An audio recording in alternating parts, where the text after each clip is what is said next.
유지 씨 그래가지고 작년에 부동산 세 채나 사셨다면서요? 네. 그래서 제가 월 이자를 씩 내고 있습니다.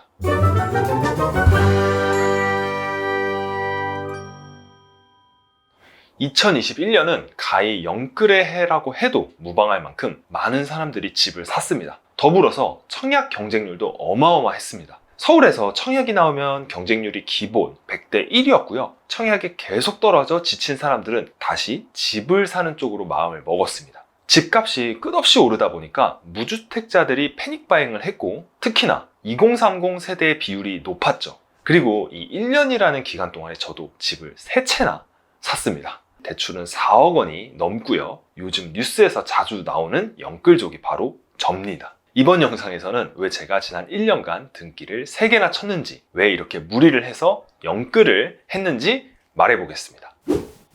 현재 상황을 간단히 말씀드리자면, 현재 한국의 기준금리는 2.5%인데요. 와, 굉장히 높은 수치입니다. 왜냐하면 작년에 0.5%였던 기준금리가 1년 동안 2% 이상 올랐기 때문이죠. 물가를 잡기 위해서, 그리고 미국과의 금리 차를 줄이기 위해서 한국은행의 어쩔 수 없는 선택이라는 것을 우리는 알고 있습니다. 우리나라는 대부분의 원자재를 수입해서 사용합니다. 따라서 환율이 올라가면 원화 가치가 폭락해서 수입 물가가 폭등하고 서민 경제가 어려워질 수밖에 없는 구조죠. 아무튼 기준금리가 이렇게 오르다 보니까 그 결과 은행에서 받는 대출 이자 또한 2% 수준에서 1년 만에 4%대로 올랐습니다. 저의 1년 전 대출 이자는 월 90만 원 정도였는데요. 하지만 기준금리가 올라 대출금리도 따라 오르면서 2배가 올라버렸습니다.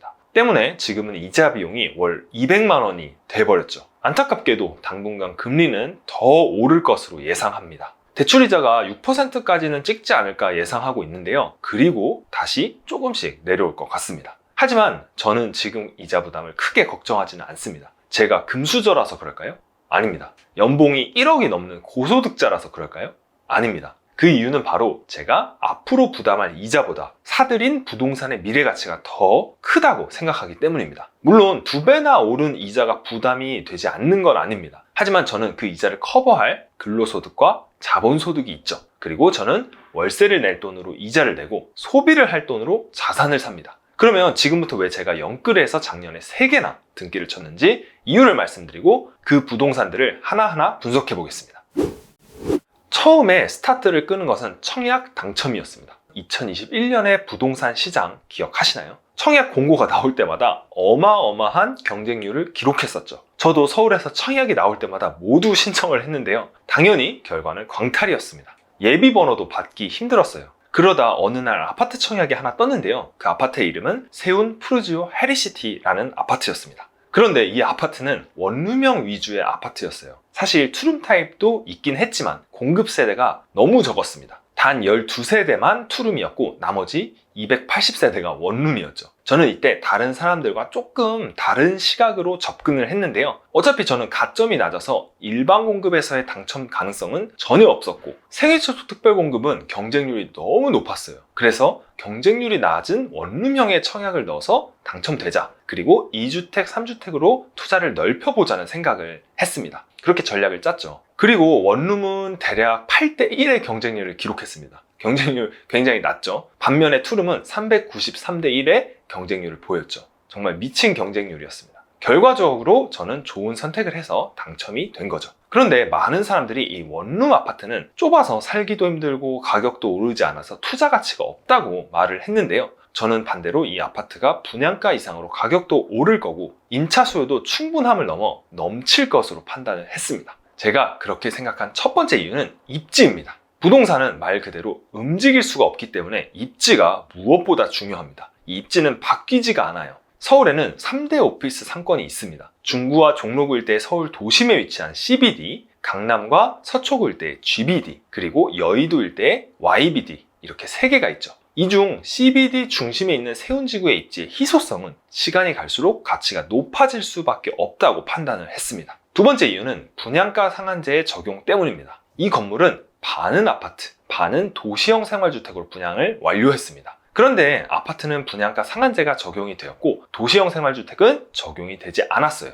그래서 도시형 생활주택은 4억 원에서 5억 원의 분양가로 분양을 했고, 아파트는 도시형 생활주택보다 1억 원에서 2억 원 저렴하게 분양을 했습니다. 따라서 제가 아파트를 분양받는다면 충분히 안전마진을 확보할 수 있다고 판단을 한 거죠. 게다가 세운지구 내에서 분양하는 다른 현장은 분양가가 더욱 높았습니다. 땅값이 계속 오르고 있고 원자재 값도 오르는 상황에서 앞으로 분양가는 더욱 높아질 것으로 예상이 됩니다. 세운지구에 대해서 궁금하신 분들은 제가 자세히 분석을 해놓은 영상이 있어요. 우측 상단의 카드를 클릭해서 보고 오시기를 바랍니다. 세 번째 이유는 훌륭한 수익률 때문입니다. 부동산의 가치를 분석할 때 수익률을 빼놓을 수 없는데요. 세운지구 내에 푸르지오 헤리시티와 비교할 수 있는 대상이 있다면 좋겠지만 이 근처에는 직접적으로 비교할 물건은 아직 없습니다. 그래서 같은 CBD 내에 있는 비슷한 면적의 아파트를 기준으로 월세를 잡아봤는데요. 그러면 푸르지오 헤리시티 아파트의 분양가를 기준으로 수익률을 계산해 보겠습니다. 수익률을 계산할 때 추천드리는 사이트가 있는데 바로 부동산계산기.com입니다. 맨 위에 임대차 메뉴에서 임대 수익률 탭을 클릭합니다. 여기서 매매가와 부대비용 그리고 보증금과 월세를 입력하면 편하게 자동으로 수익률을 계산할 수 있습니다. 저는 수익률을 구할 때 보수적으로 무대출을 기준으로 계산을 하는데요. 매매가 3억 원, 부대비용 1,000만 원,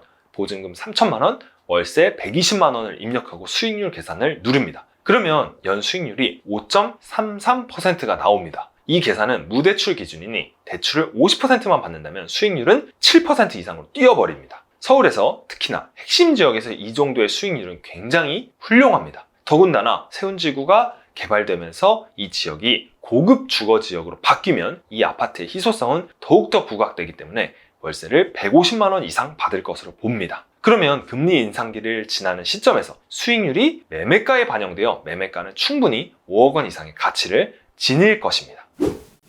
청약에 당첨된 후에 등기를 친 부동산은 개포 4동에 위치한 빌라입니다. 이 빌라는 재개발을 목적으로 매수를 했는데요. 사실은 재개발은 장기전이고 청약에 비해 리스크도 굉장히 큰 편입니다. 기본 10년은 바라보고 들어가야 하기 때문인데요. 잘못하면 돈이 오랜 시간 묵이기 때문에 분석해야 할 것들이 정말 많죠. 하지만 하이 리스크는 하이 리턴으로 돌아옵니다. 투자를 해본 사람이 아니더라도 한 번쯤은 들어본 말이죠. 리스크를 피하기만 하면 좋은 결과를 절대 얻을 수가 없습니다. 리스크를 피하기보다는 분석을 통해서 이 리스크를 최대한으로 줄이는 것이 중요한데요. 1년 전에 개포 4동 임장을 다녀오고 분석한 영상이 있습니다. 궁금하신 분은 우측 상단에 영상을 보고 오시기를 바랍니다. 지금은 유튜브나 블로그에 보면 신통기획이라든지 모아타운, 공공재개발, 각종 재개발 콘텐츠가 많은데요. 당시에는 재개발 투자가 지금처럼 핫하지는 않았어요. 빌라는 사도 가격이 오르지 않는다, 나중에 팔고 싶어도 팔리지도 않는다, 각종 부정적인 말들이 대부분이었죠. 물론 재개발 가능성이 없는 빌라는 당연히 사면 절대 안 됩니다. 작년에는 신통기획이라는 재개발이 발표되기 전이었기 때문에 재개발 투자에 사람들이 큰 관심을 가지지는 않았습니다. 심지어 제가 개포 4동에 임장을 갔을 때 부동산 중개사가 이 지역은 개발이 어렵다고 말할 정도였으니까요.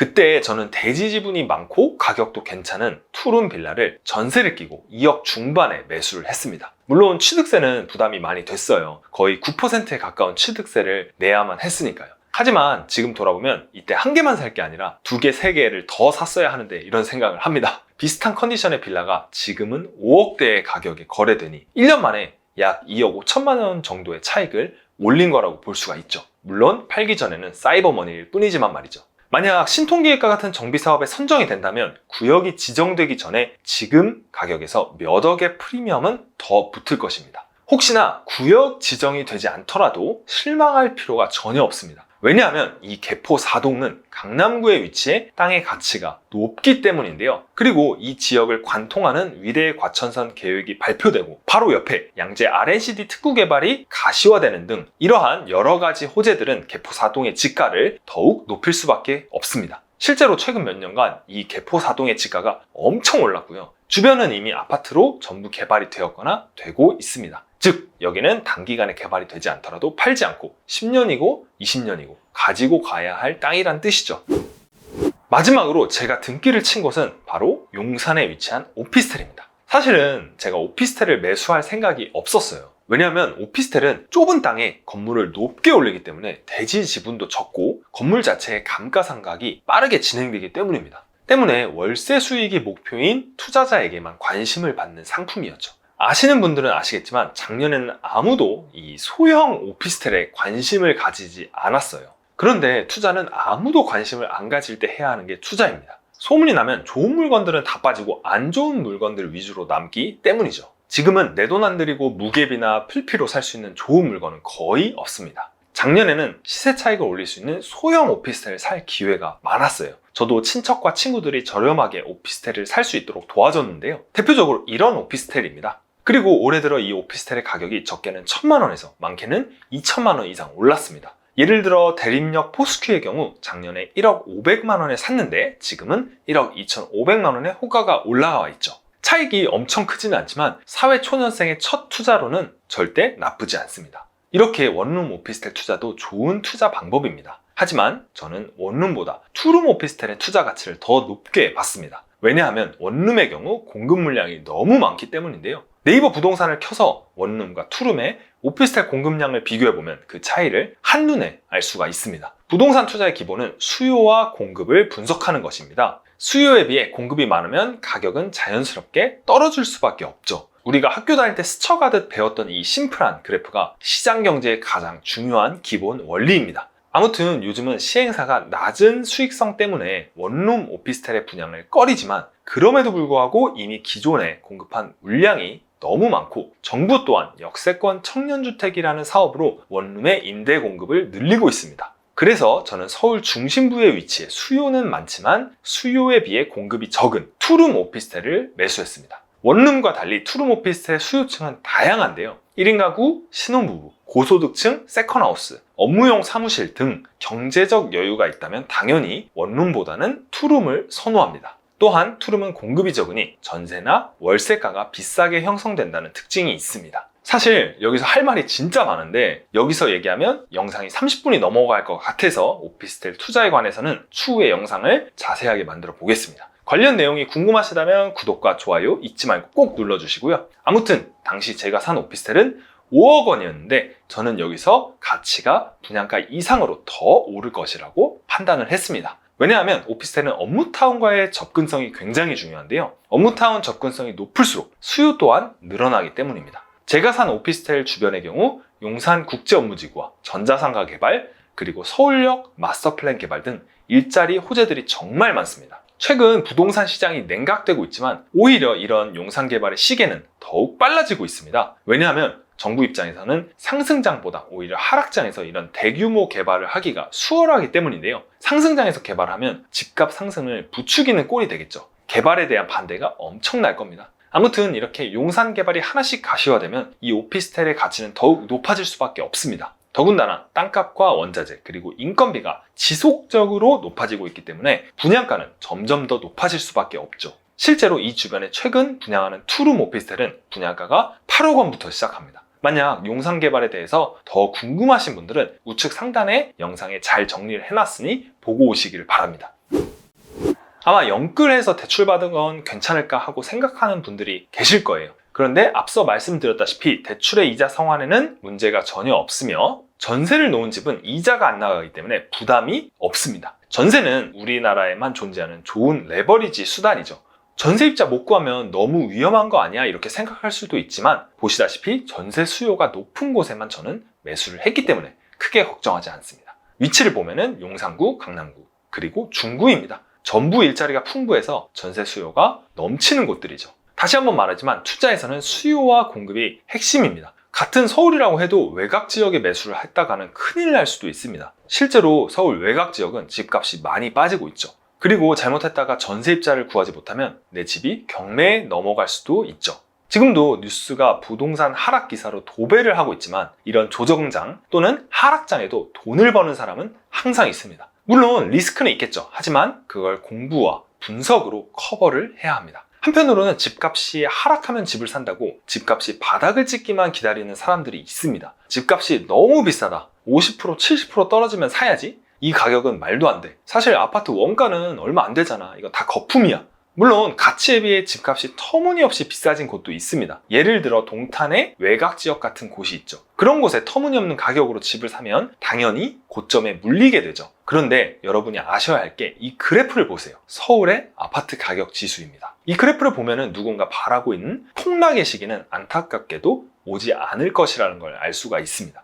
IMF 위기 때도, 리먼 브라더스 파산으로 인한 서브프라임 모기지 위기 때도 서울 집값의 폭락은 오지 않았습니다. 단지 조정이 왔을 뿐이죠. 그리고 뉴스에서 맨날 나오듯이 전세의 월세화는 가속화되고 있고 우리나라도 선진국처럼 자산의 양극화가 점점 더 심해지고 있습니다. 서울이 싱가포르나 런던, 뉴욕, 도쿄와 비슷해지고 있다는 겁니다. 결국 부의 사다리가 끊기는 구조가 찾아올 건데요. 생각을 해보세요. 만약에 월급의 절반을 월세로 내야 돼요. 그러면 저 같은 흙수저가 돈을 모아서 부자가 되는 것은 불가능에 가깝습니다. 재테크의 기본인 저축이 불가능해지니 부의 사다리가 끊길 수밖에 없게 되는 거죠. 마지막으로 이번 영상에서의 주제를 한 문장으로 요약을 해보면 월세 내지 말고 이자 내는 삶을 살자. 그게 경제적 자유로 가는 지름길이다. 입니다. 두지 스프릿 채널에서 청약, 투자, 재개발 통해서 부의 사다리가 끊어지기 전에 올라가는 방법을 공유하겠습니다. 이 영상이 여러분에게 조금이나마 도움이 되셨기를 바라고 영상이 도움이 되셨다면 구독과 좋아요, 알림 설정까지 잊지 말고 눌러주세요. 더 좋은 컨텐츠로 여러분에게 보답을 하겠습니다. 긴 영상 끝까지 시청해주셔서 감사합니다. 다음에 뵙겠습니다.